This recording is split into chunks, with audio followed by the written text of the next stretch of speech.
Everyone, स्वागत है आप सबका एक बार फिर से आपके अपने YouTube चैनल बायोकेमिस्ट्री में।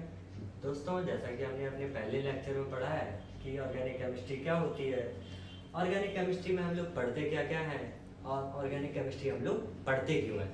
तो आज हम उसी लेक्चर को आगे कैरी ऑन करते हुए पढ़ेंगे कि ऑर्गेनिक कंपाउंड्स को हम लोग कितने टाइप में क्लासीफाई कर सकते हैं। तो पहले हम लोग चार्ट के बेस पे पढ़ लेंगे, एक चार्ट बना लेंगे, उसके बाद हम लोग धीमे धीमे एक एक करके उन सबको पढ़ेंगे। तो आइए हम लोग सीखते हैं क्या होता है क्लासिफिकेशन इनका। तो ऑर्गेनिक कंपाउंड्स को हम लोग दो टाइप में क्लासिफाई करते हैं। एक होता है एलिफैटिक कंपाउंड और दूसरा होता है cyclic compound. Clear? Aliphatic compound को हम लोग फर्दर दो टाइप में डिवाइड करते हैं। कौन कौन से? एक होता है सैचुरेटेड और दूसरा होता है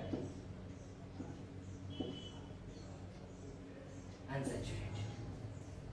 अनसैचुरेटेड को हम लोग फर्दर दो टाइप में डिवाइड कर देते हैं, क्योंकि सैचुरेटेड तो आपका एक ही होता है जिसे हम लोग एल्केन बोलते हैं, बचपन से पढ़ते आ रहे हैं। ठीक। अनसैचुरेटेड को हम लोग दो टाइप में डिवाइड करते हैं। कौन कौन से? एक होता है आपका एल्कीन और दूसरा होता है एल्काइन। ये तो हो गया आपका एलिफैटिक का क्लासिफिकेशन। अब हम लोग पढ़ते हैं कि साइक्लिक कंपाउंड को हम लोग कैसे कैसे क्लासिफाई करते हैं। तो साइक्लिक कंपाउंड का जो क्लासिफिकेशन है वो भी दो टाइप से होता है। एक होमोसाइक्लिक कंपाउंड और दूसरा हेटेरोसाइक्लिक कंपाउंड।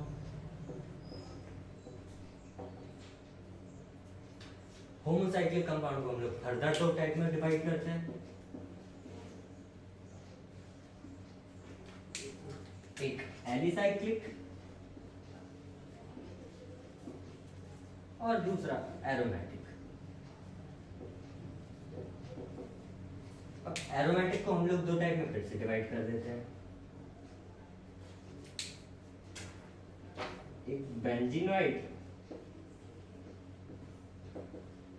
और दूसरा नॉन बेंजीनोइड। तो ये तो अपना चार्ट रहा। अब हम पढ़ते हैं कि एलिफैटिक कंपाउंड्स किन्हें कहते हैं, उसके बाद हम लोग पढ़ेंगे साइक्लिक कंपाउंड्स किन्हें कहते हैं, उनका क्लासिफिकेशन पढ़ेंगे। तो चलिए पढ़ते हैं हम लोग अब एलिफैटिक कंपाउंड्स के बारे में।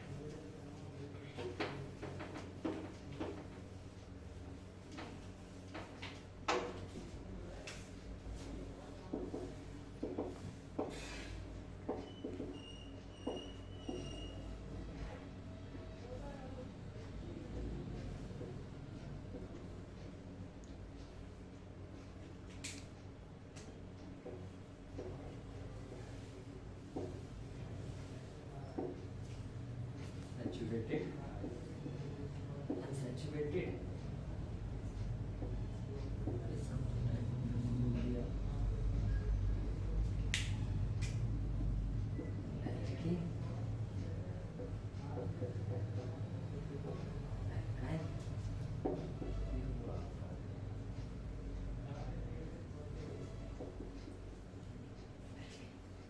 एलिफैटिक कंपाउंड्स वो कंपाउंड्स होते हैं जिनमें पहले कार्बन और अंतिम कार्बन यानी लास्ट कार्बन, फर्स्ट कार्बन और लास्ट कार्बन के बीच में कोई भी कनेक्टिविटी नहीं होती है। एक लंबी चेन होती है, इसी वजह से हम लोग इनको ओपन चेन कंपाउंड भी बोल देते हैं। एक लंबी चेन होती है, ठीक है। तो इस टाइप के कंपाउंड्स को हम लोग एलिफैटिक या ओपन चेन कंपाउंड कहते हैं। अब इन कंपाउंड्स को हम लोग दो टाइप में बांटते हैं बॉन्ड्स के बेस पे। बॉन्ड्स के बेस पे कैसे? अगर कार्बन कार्बन के बीच में एक सिंगल बॉन्ड होता है तो उसको हम लोग सैचुरेटेड कंपाउंड कहते हैं। और सैचुरेटेड कंपाउंड में हम लोग एक ही कंपाउंड के बारे में पढ़ते हैं, वो होता है एल्केन। और अगर कार्बन कार्बन के बीच में डबल बॉन्ड या ट्रिपल बॉन्ड आ जाता है तो उनको हम लोग अनसैचुरेटेड कार्बन कंपाउंड्स के लिए पढ़ते हैं, अनसैचुरेटेड कंपाउंड्स कहते हैं। तो अनसैचुरेटेड कंपाउंड्स में दो आ जाते हैं, एक एल्कीन एक एल्काइन। तो एल्कीन कहते हैं जहाँ कार्बन कार्बन के बीच में डबल बॉन्ड होता है, और एल्काइन कहते हैं जहाँ कार्बन कार्बन के बीच में एक ट्रिपल बॉन्ड होता है। इतना तो हमने पढ़ लिया कि बॉन्ड के बेस पे ये होता है। अब हम लोग एल्केन्स को एक नाम और देते हैं, वो होता है पैराफिन्स। पैराफिन्स, पैराफिन्स का मतलब होता है लीस्ट रिएक्टिव। Least reactive.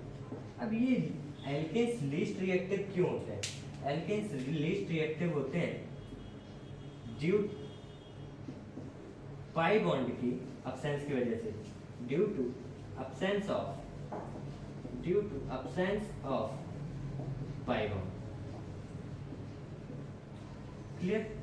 ये तो हमने एल्केन के बारे में कंप्लीट अपनी जानकारी ले ली है। अब हम लोग एल्कीन्स के बारे में पढ़ते हैं कि तो इतना बता ही दिया है कि कार्बन डबल बॉन्ड कार्बन होता है, उनको हम लोग एल्कीन्स कहते हैं, और कार्बन ट्रिपल बॉन्ड कार्बन होता है, उनको एल्काइंस कहते हैं। और इन लोग को हम लोग ओलिफिन्स कहते हैं। ओलिफिन्स, अनसैचुरेटेड कंपाउंड्स को हम लोग ओलिफिन्स कहते हैं, क्योंकि ये लोग मोर रिएक्टिव होते हैं क्योंकि इनमें पाई बॉन्ड पाया जाता है। क्लियर?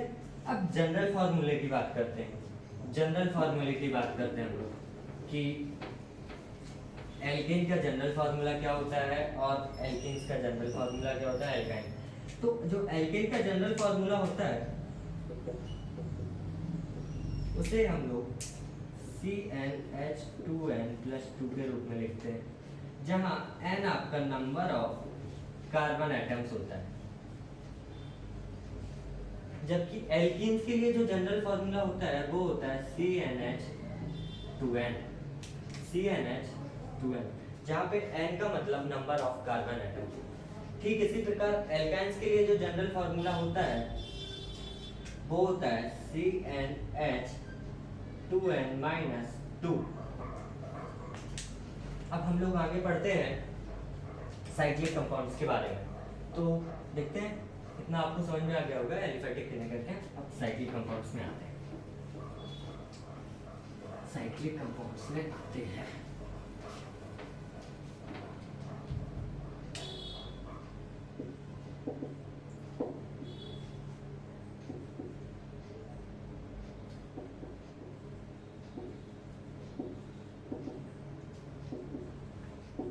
होमोसाइक्लिक, हेटेरोसाइक्लिक, और होमो को दो टाइप में करते हैं, एलिसाइक्लिक और एरोमेटिक। एरोमेटिक को फर्दर दो टाइप में, बेंजीनॉइड, नॉन बेंजीनॉइड।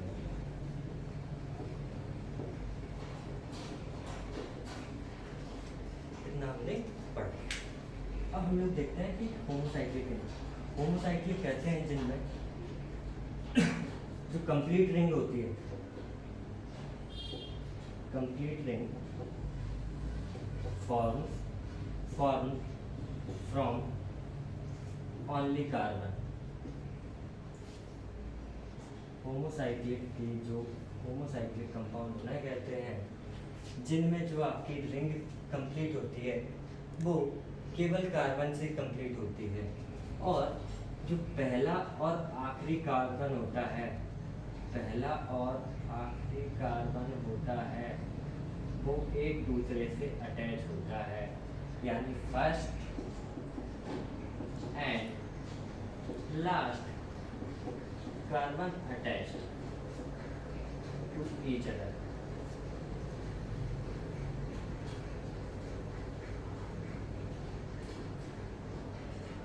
ये होता है।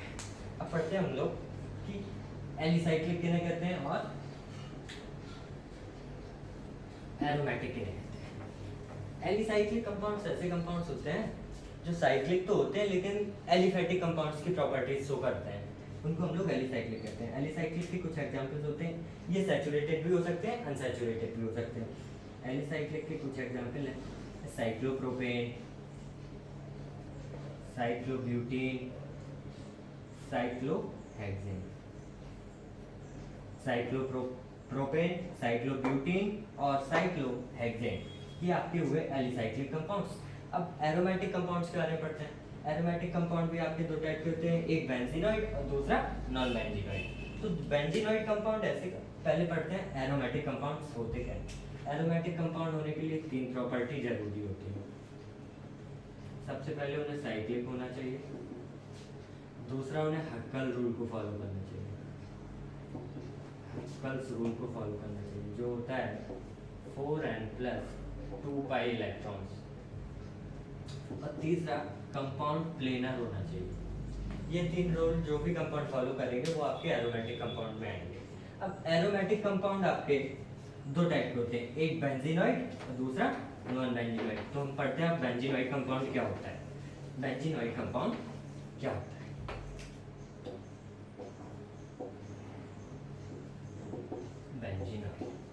बेंजीनॉइड कंपाउंड होता है जिसमें एटलीस्ट एक बेंजीन रिंग पाई जाती है, उनको हम लोग बेंजीनॉइड एरोमेटिक कंपाउंड्स बोलते हैं।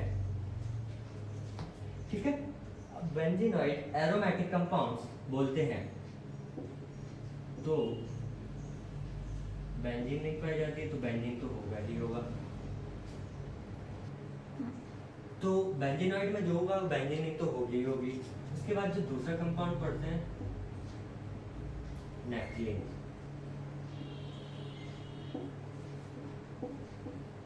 नेफ्थलीन तीसरा कंपाउंड है, इससे हम लोग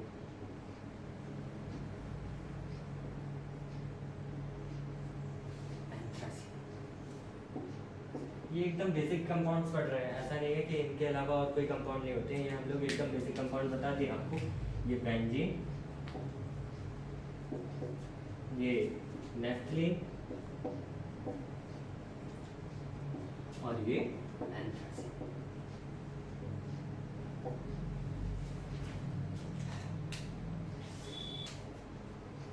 अब हम लोग पढ़ते हैं नॉन बेंजीनॉइड कंपाउंड्स के बारे में।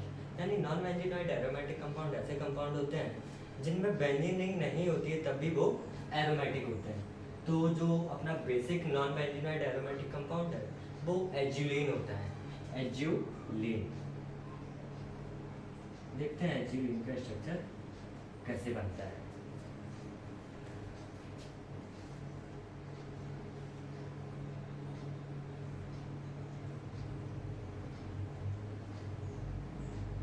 एज्यूलीन में 7 कंपाउंड, एक 7 मेंबर रिंग बनती है और एक 5 मेंबर रिंग बनती है। कंप्लीट, ठीक है। अब इसमें डबल बॉन्ड होते हैं, लेकिन डबल बॉन्ड कैसे लगे होते हैं? अल्टरनेट लगे होते हैं, यानी एक डबल बॉन्ड, एक सिंगल बॉन्ड, एक डबल बॉन्ड, एक डबल बॉन्ड, एक सिंगल बॉन्ड, एक डबल बॉन्ड। राइट पैन से हम लोग डबल बॉन्ड हो चुका है, क्लियर। फिर एक डबल, फिर एक सिंगल बॉन्ड, फिर डबल बॉन्ड, फिर सिंगल बॉन्ड, फिर डबल बॉन्ड, फिर सिंगल बॉन्ड, फिर डबल बॉन्ड। देखिए बन गया। अल्टरनेट फॉर्म में आ गए आपके सारे सिंगल डबल बॉन्ड। इसको हम लोग बोलते हैं एज्यूलीन। ठीक, क्लियर। एक तो ये होगा, और एक जो आपका कंपाउंड और होता है उसे हम लोग बोलते हैं एन्यूलीन। एन्यूलीन, एन्यूलीन।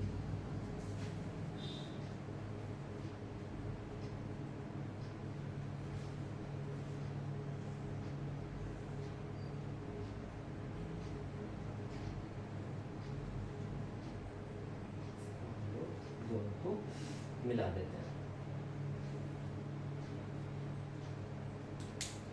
अल्टरनेट डबल बॉन्ड लगा दीजिए, double bond, single bond, double bond, single bond, double bond, single bond, double bond, single bond, double bond, single bond, double bond. देखिए आप लोग इसमें कार्बन कितने हैं? 1 2 3 4 5 6 7 9 10 11 12 कार्बन। 12 कार्बन हुए, एरोमेटिक कंपाउंड है, इसको हम लोग बोलते हैं एन्यूलीन। क्लियर। तो अपने ये एरोमेटिक कंपाउंड फिनिश हो गए हैं। एरोमेटिक कंपाउंड हम लोग एरोमेटिसिटी में और पढ़ेंगे, लेकिन फिलहाल के लिए आपको एक बेसिक इंफॉर्मेशन इनकी मिल गई है। अब हम लोग पढ़ते हैं जो अपने एक लास्ट बचा है हेटेरोसाइक्लिक कंपाउंड। हेटेरोसाइक्लिक कंपाउंड ऐसे कंपाउंड होते हैं जिनमें रिंग में एक से अधिक एटम पाए जाते हैं, एक से अधिक प्रकार के एटम पाए जाते हैं। जैसे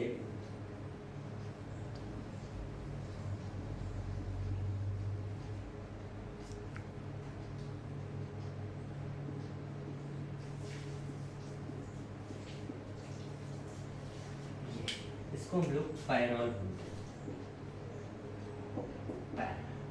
पायरॉल क्या, इसमें एक तो कार्बन एटम है, carbon atom, carbon carbon carbon, और दूसरा जो डिफरेंट एटम है वो कौन सा है, वो है अपना नाइट्रोजन।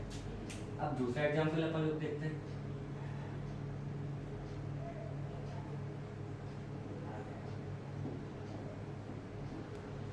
इसको हम लोग बोलते हैं फ्यूरॉन। फ्यूरॉन तो ये भी अपना हेटेरोसाइक्लिक कंपाउंड होता है। तो ये तो अपना क्लासिफिकेशन था कंपाउंड्स का। अब हम लोग पढ़ते हैं कि जो फार्मूला होते हैं, हम लोग कौन कौन से फार्मूला पढ़ते हैं ऑर्गेनिक केमिस्ट्री में, ऑर्गेनिक कंपाउंड्स के बारे में। तो फार्मूलाज ऑफ कंपाउंड्स, तो फार्मूला होते हैं empirical formula, empirical formula,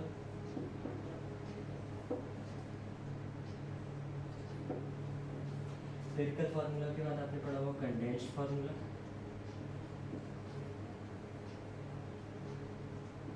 condensed formula, और लास्ट फार्मूला है स्ट्रक्चरल।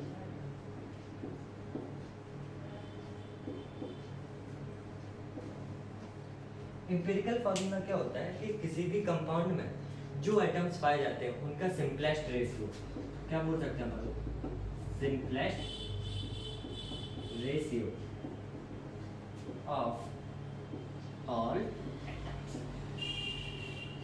ठीक, तो इसको अपन लोग बोलते हैं एम्पिरिकल फार्मूला। जैसे अपना कंपाउंड है, मान लो C6H6, इसमें कार्बन भी 6 है, हाइड्रोजन भी 6 है। तो इनका जब सिंपलेस्ट रेशियो अपन निकालते हैं तो C रेशियो H करेंगे, कार्बन के पास 6 है, 6 रेशियो 6, इसका जो रेशियो आएगा 1 रेशियो बनाएगा। तो C6H6 का जो अपना एम्पिरिकल फार्मूला होगा वो आएगा CH। क्लियर, इतना सबको समझ में आ गया होगा। तो आप किसी की भी कंपाउंड का आप लोग एम्पिरिकल फार्मूला निकाल सकते हैं। अब आते हैं कंडेंस्ड फार्मूला। कंडेंस्ड फार्मूला क्या होता है, कंडेंस्ड फार्मूला होता है किसी भी कंपाउंड को लिखने का शॉर्ट तरीका होता है। ये फार्मूला लिख दिया हमने, इसमें हमने किसी भी प्रकार के कोई बॉन्ड का यूज नहीं किया और हमने इस कंपाउंड का फार्मूला लिख दिया है। इसको हम लोग बोलेंगे कंडेंस्ड फार्मूला, यानी कि शॉर्ट हैंड तरीका है ये किसी भी कंपाउंड के फार्मूला को लिखने के। अब आते हैं स्ट्रक्चरल फार्मूला। स्ट्रक्चरल फार्मूला जो होता है वो एकदम क्रिस्टल क्लियर करता है कंपाउंड में आपके कितने बॉन्ड हैं, कैसे हैं, उन सब की अरेंजमेंट के बारे में आपको बताता है। इनमें आपको बॉन्ड भी बताता है सारे के सारे। तो जब हम CH3 यानी C2H6 का C2H6 का ही हम लोग लिखते हैं स्ट्रक्चरल फार्मूला। तो कैसे लिखेंगे, carbon single bond carbon, hydrogen hydrogen hydrogen hydrogen hydrogen, ये आपका हुआ स्ट्रक्चरल फार्मूला। तो ये सारे कंपाउंड्स के फार्मूलाज थे।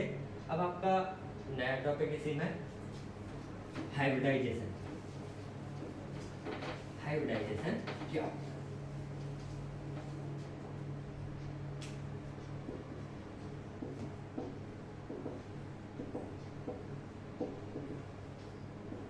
हाइब्रिडाइजेशन क्या होता है, तो हाइब्रिडाइजेशन होता है ऑर्गेनिक की लैंग्वेज में number of sigma bonds plus number of lone pairs. Lone pairs के बारे में हमने लास्ट लेक्चर में भी बताया था। आपको लिंक डाल दूंगा यहाँ पे डिस्क्रिप्शन में, आप लोग लास्ट लेक्चर भी देख सकते हैं। तो पढ़ते हैं यहाँ पे नंबर ऑफ सिग्मा बॉन्ड। तो सिग्मा बॉन्ड अपने कैसे बनते हैं, सिग्मा बॉन्ड बनते हैं overlapping of hybrid orbitals.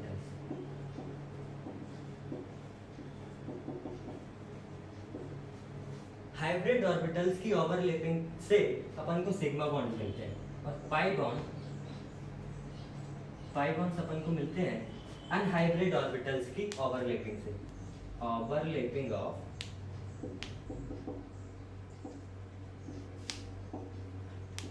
And hybrid orbitals. Clear? इतना सबको समझ में आ गया। अब हम लोग स्टेरिक नंबर लिखते हैं। स्टेरिक नंबर के बेस पे आपको एक दो एग्जांपल दिखा देते हैं कि कैसे क्या होता है। एक टेबल बनाना है, एक टेबल बनानी है, उसमें हाइब्रिडाइजेशन दिखाएंगे, ज्योमेट्री दिखाएंगे, बॉन्ड एंगल दिखाएंगे। तो steric number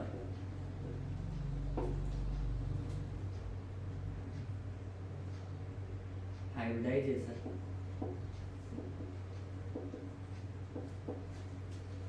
geometry bond angle.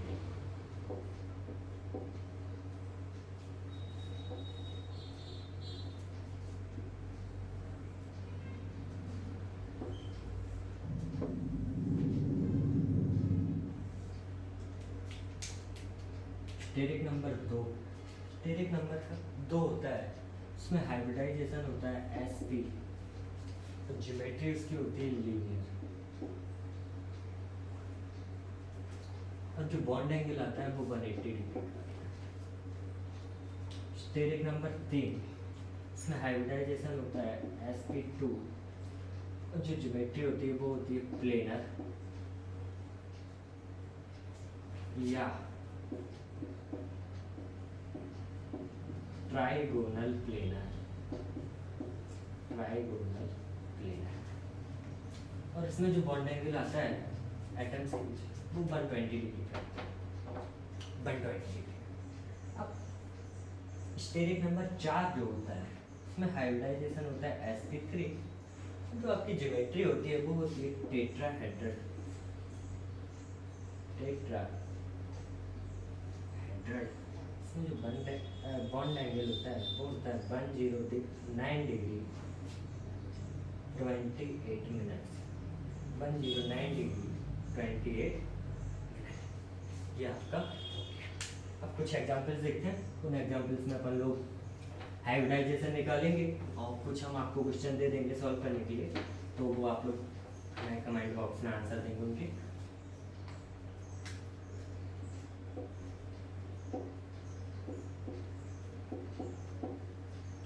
इनमें दोनों compounds, carbon compounds, carbon atoms का हम लोग हाइब्रिडाइजेशन निकालते हैं। अब यहाँ पे देखते हैं नंबर ऑफ सिग्मा बॉन्ड्स कितने हैं। तो number of sigma bond carbon कितने बनाएगा,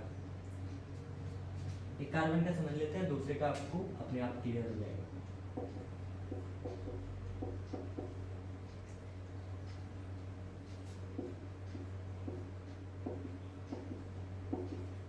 क्लियर? अब देखते हैं इस कार्बन के पास कितने सिग्मा बॉन्ड है, 1 सिग्मा, 2 सिग्मा, 3 सिग्मा और 4 सिग्मा। 4 सिग्मा बॉन्ड है। अपन ने हाइब्रिडाइजेशन का फॉर्मूला क्या पढ़ा था,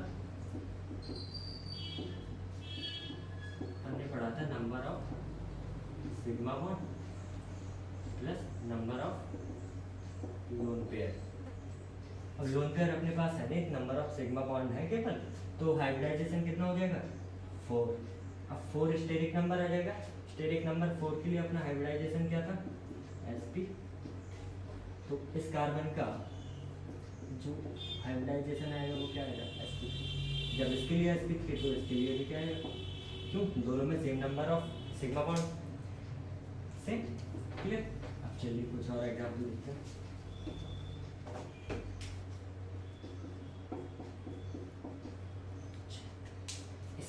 इसमें हम लोग नंबर ऑफ सिग्मा बॉन्ड देखते हैं कितने, नंबर ऑफ सिग्मा बॉन्ड।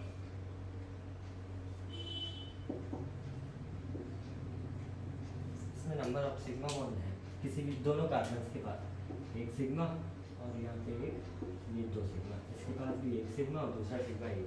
तो इस कार्बन 2 सिग्मा के लिए स्टेरिक नंबर कितना होगा, 2 हो जाएगा, 2 हो जाएगा। लोन पेयर है नहीं, 2 स्टेरिक नंबर हो जाएगा। 2 स्टेरिक नंबर के लिए अपन ने हाइब्रिडाइजेशन क्या पढ़ा था, क्लियर? क्या क्लियर हो गया? अब हम लोग आगे बढ़ते हैं। कुछ क्वेश्चन दे रहे हैं, आप लोग सॉल्व करके लाएंगे।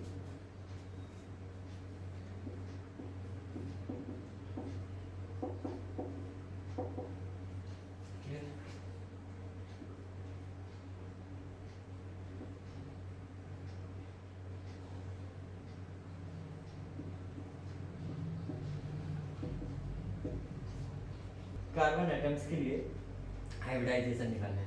छोटा सा क्वेश्चन है, आप लोग सब सॉल्व करेंगे। अब हम लोग अगले टॉपिक पे आते हैं। वो टॉपिक है types of carbon and hydrogen in organic compounds. In organic compounds.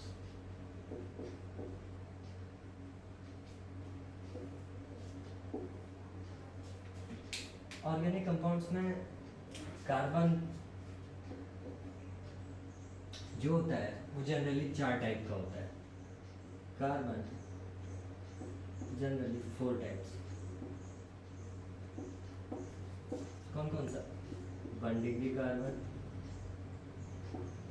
2 degree carbon, 3 degree carbon और 4 डिग्री।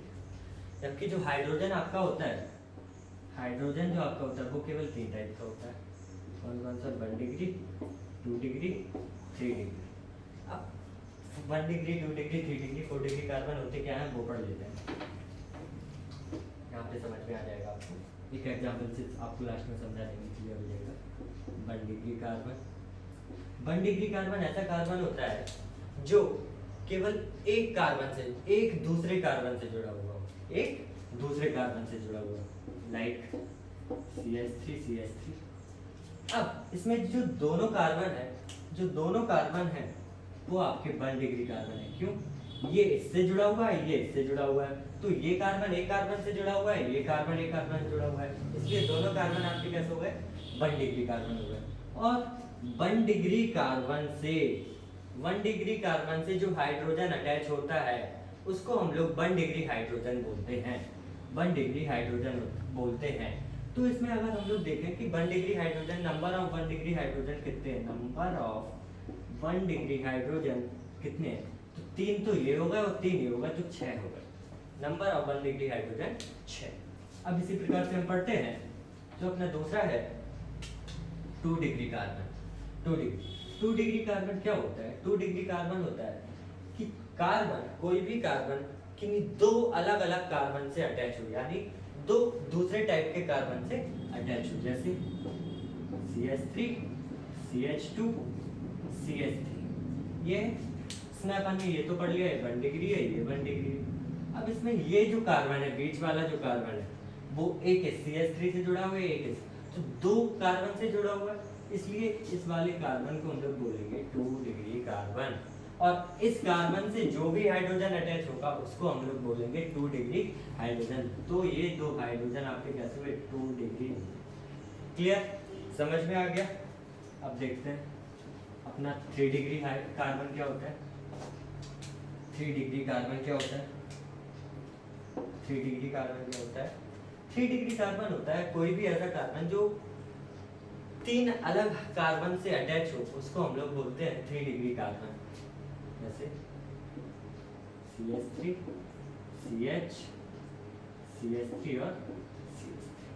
अब देखो ये कार्बन कितने कार्बन से अटैच है? 1 2 और 3। इन 3 कार्बन से अटैच है, तो इसको हम लोग बोलेंगे 3 डिग्री कार्बन। और इस 3 डिग्री कार्बन से जो भी हाइड्रोजन अटैच होगा उसको हम लोग बोलेंगे 3 डिग्री हाइड्रोजन। तो इसमें ये वाला जो हाइड्रोजन हुआ वो 3 डिग्री हाइड्रोजन हो जाएगा। ठीक है? अब आगे आते हैं हम लोग 4 डिग्री का, 4 डिग्री कार्बन पे। 4 डिग्री कार्बन,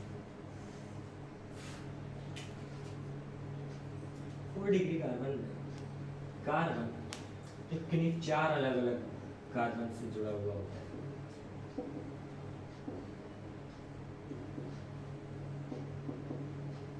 इसको हम लोग बोलेंगे 4 डिग्री कार्बन। 4 डिग्री कार्बन 4 अलग अलग कार्बन से जुड़ा हुआ है, तो 4 डिग्री कार्बन। 4 डिग्री हाइड्रोजन कोई भी नहीं होता है, तो 4 डिग्री कार्बन हो गया है। अब यहाँ पे आप देख सकते हैं 4 डिग्री कार्बन से कोई भी हाइड्रोजन अटैच नहीं है, तो 4 डिग्री हाइड्रोजन नाम का कुछ होता ही नहीं है। क्लियर? अब हम लोग आगे चलते हैं, आगे पढ़ते हैं ग्रुप्स। एटम्स हैविंग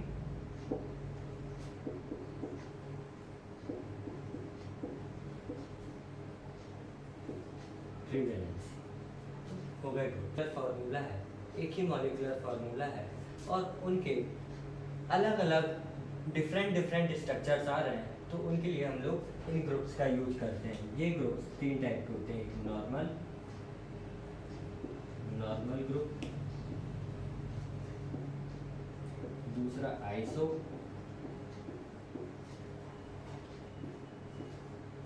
ग्रुप और तीसरा नियो। ये 3 टाइप के ग्रुप होते हैं। नॉर्मल ग्रुप वो ग्रुप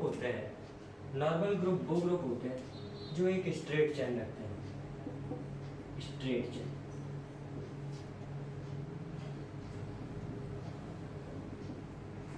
इनको हम लोग एन से डिनोट करते हैं, डिनोटेड बाय एन से डिनोट करते हैं। ठीक, चलो जैसे हम लोग एग्जाम्पल पढ़ते हैं कुछ, CH3 CH2 CH2। ये स्ट्रेट चेन है, कहीं पे बीच में चेन ब्रेक नहीं हुई, तो इसको 3 कार्बन की, इसको हम लोग बोलेंगे नॉर्मल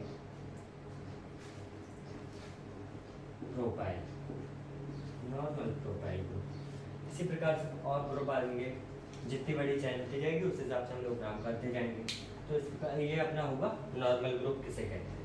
अगला अब हम लोग पढ़ेंगे आइसो ग्रुप। ऐसे ग्रुप होते हैं जिनमें सेकंड लास्ट कार्बन से एक मिथाइल ग्रुप जुड़ा हुआ होता है, उनको हम लोग आइसो ग्रुप कहते हैं। या हम कह सकते हैं ऐसे ग्रुप जो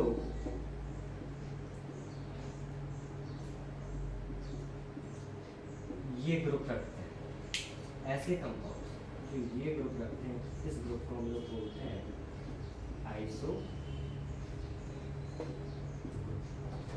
चलिए एग्जाम्पल देख लेते हैं हम लोग कुछ।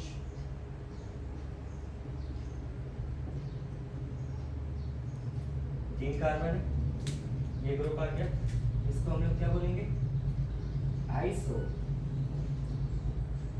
प्रोपाइल। Clear, iso propyl. अब इसी में हम आगे बढ़ा सकते हैं, क्या बोल सकते हैं, इसी चेन को हम लोग आगे बढ़ा सकते हैं, CH3 CH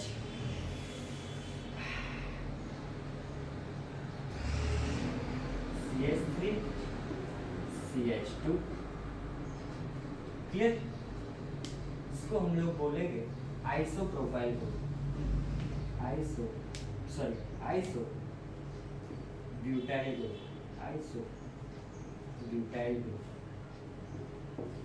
क्लियर, इतना सबको समझ में आ गया होगा। अब हम लोग आते हैं कि नियो किसे कहते हैं। नियो ग्रुप हम लोग किसे कहते हैं।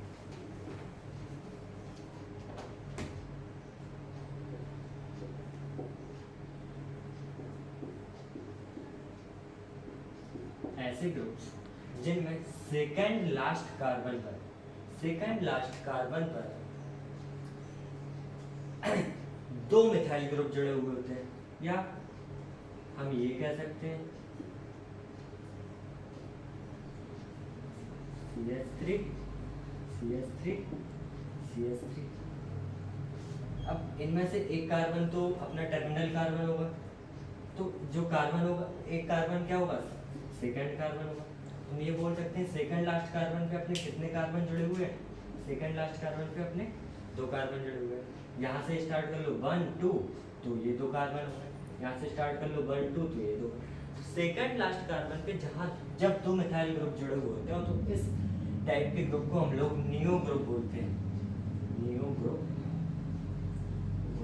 इसका एग्जाम्पल पढ़ते हैं, नियो ग्रुप का हम लोग एग्जाम्पल पढ़ते हैं। ये हुआ, इसको हम लोग बोलते हैं 5 कार्बन है, 5 कार्बन है तो हम बोलते हैं neo pentyl, neo pentyl. Clear. अब इस ग्रुप की एक खास बात होती है कि इसमें एटलीस्ट एक 4 डिग्री कार्बन होता है, एटलीस्ट 1 4 डिग्री कार्बन, एटलीस्ट एक 4 डिग्री कार्बन होता है। अब चलिए हम आगे बढ़ते हैं कि ग्रुप्स को नेमिंग कैसे करते हैं, ग्रुप्स की नेमिंग कैसे करते हैं। तो अपना जो अगला टॉपिक है वो है नेमिंग ऑफ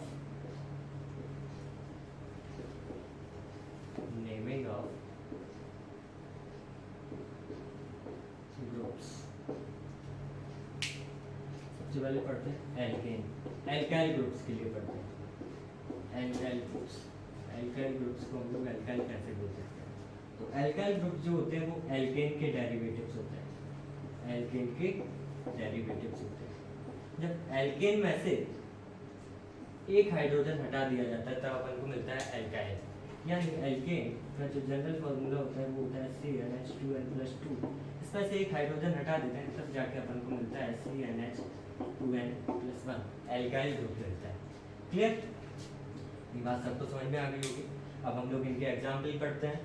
एग्जाम्पल पढ़ लेते हैं। क्या क्या एग्जाम्पल होते हैं देखते हैं। इसके एग्जाम्पल होते हैं CH3।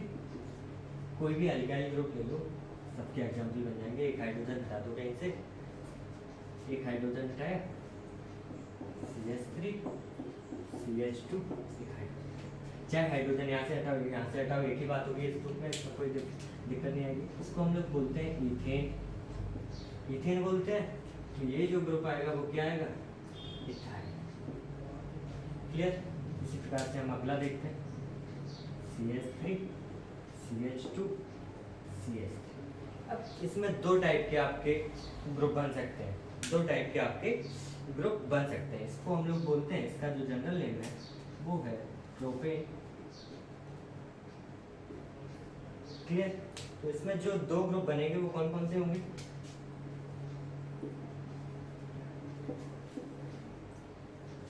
देख, दो ग्रुप कैसे? एक तो हाइड्रोजन यहाँ से हट सकता है, एक हाइड्रोजन यहाँ से हट सकता है। चाहे यहाँ से हटाओ चाहे यहाँ से हटाओ वो एक ही बात होगी। तो यहाँ से हटा लेते हैं हम लोग। यहाँ से एक हाइड्रोजन हटा दिया तो अलग ग्रुप है। यहाँ से जब हाइड्रोजन हटाया तो क्या ग्रुप बना? CH3 CH2 CH2 single. ये वैलेंसी फ्री हो गई। इसको हम लोग बोलेंगे, एक लॉन्ग चेन है तो इसको हम लोग बोलेंगे नॉर्मल प्रोपाइल। और जब हम लोग हाइड्रोजन यहाँ से हटाएंगे, सेकेंड कंडीशन से हटाएंगे, तो जो ग्रुप बनेगा CH3 CH CH3। इसकी जो वैलेंसी हो चुकी है वो ये आपको ये कहाँ याद आ रहा है? आइसो ग्रुप में पढ़ा था हमने। तो इसको हम लोग बोलेंगे आइसो प्रोपाइल। क्लियर? तो ये अपनी एल्काइल ग्रुप्स की नेमिंग हो गई है। अब हम लोग पढ़ते हैं कि एल्किनाइल ग्रुप्स हम पढ़ रहे हैं। एल्किनाइल ग्रुप जो होते हैं वो एल्कीन्स के डेरिवेटिव होते हैं। एल्कीन्स के डेरिवेटिव होते हैं। यानी एल्कीन में से एक हाइड्रोजन हटा दो तो आपको क्या मिल जाएगा? एल्किनाइल ग्रुप मिल जाएगा। क्लियर? तो बेसिक अपन लोग एकदम स्टार्टिंग से करते हैं। बेसिक अपनी जो एल्कीन होती है उससे लेते हैं CH2 डबल बॉन्ड CH2। इसमें से एक हाइड्रोजन हटाओ, चाहे यहाँ से हटाओ चाहे यहाँ से हटाओ, बात एक ही होगी। इसको हम लोग क्या बोलते हैं? इथेन। इथेन। ठीक, यहाँ से हटाते हैं कैसे? CH2 double bond CH। इस ग्रुप को हम लोग बोल सकते हैं इथिनाइल ग्रुप।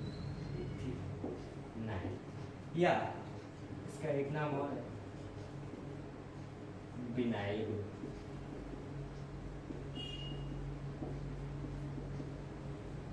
क्लियर? इसको हम लोग क्या बोलते हैं? इसका जनरल नेम क्या है? प्रोपेन। तो इससे जब हाइड्रोजन हटाएंगे, तो अपन को तीन टाइप के ग्रुप मिलेंगे। क्यों?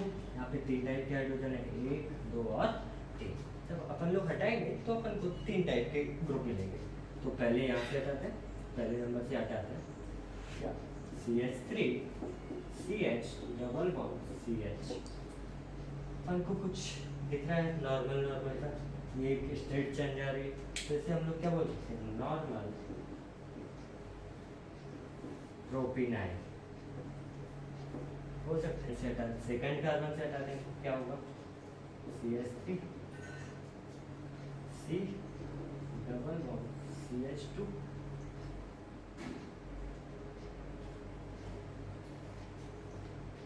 ये आइसोटाइप की कुछ कंडीशन लग रही है, आइसोटाइप की कुछ कंडीशन लग रही है। तो आइसोटाइप की जब कंडीशन होती है तो इसको हम बोलेंगे आइसो प्रोपिनाइट टाइप। तब उसको हम लोग क्या बोलेंगे CH2 CH double bond CH2 ये फ्री वैलेंस। तो इस टाइप का जब ग्रुप बनता है तो इस टाइप के ग्रुप को हम लोग एलाइल ग्रुप बोलते हैं। इस टाइप के ग्रुप को हम लोग एलाइल ग्रुप, ठीक है, समझ में आ गया होगा। अब हम लोग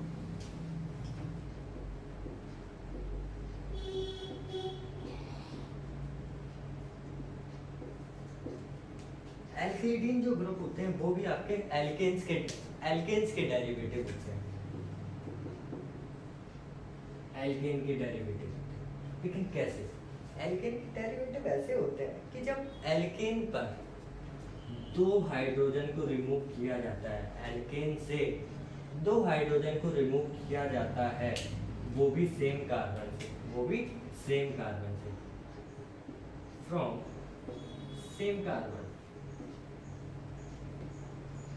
जब एल्केन से 2 हाइड्रोजन रिमूव करते हैं एक ही कार्बन से, तब जो ग्रुप बनता है उसको हम लोग बोलते हैं एल्किलिडीन group, एल्किलिडीन group.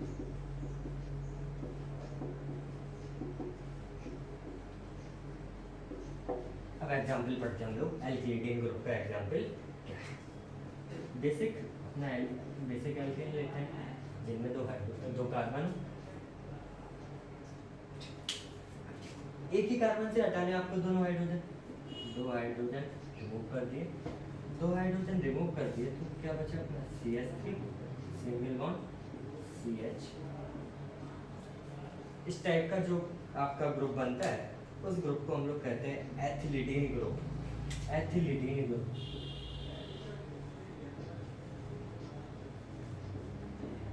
Ethylidene group, clear? आशा है आज का आप लोग को लेक्चर समझ में आया होगा और आप लोग देखते जाइए, आप लोग को एक एक कॉन्सेप्ट क्लियर होते जाएंगे। और अगर आपको लेक्चर पसंद आया तो लाइक कीजिए, सब्सक्राइब कीजिए, शेयर कीजिए और बेल आइकन दबाइए जिससे आपको आने वाले वीडियोस में नोटिफिकेशन पहले ही मिल जाए। Thank you.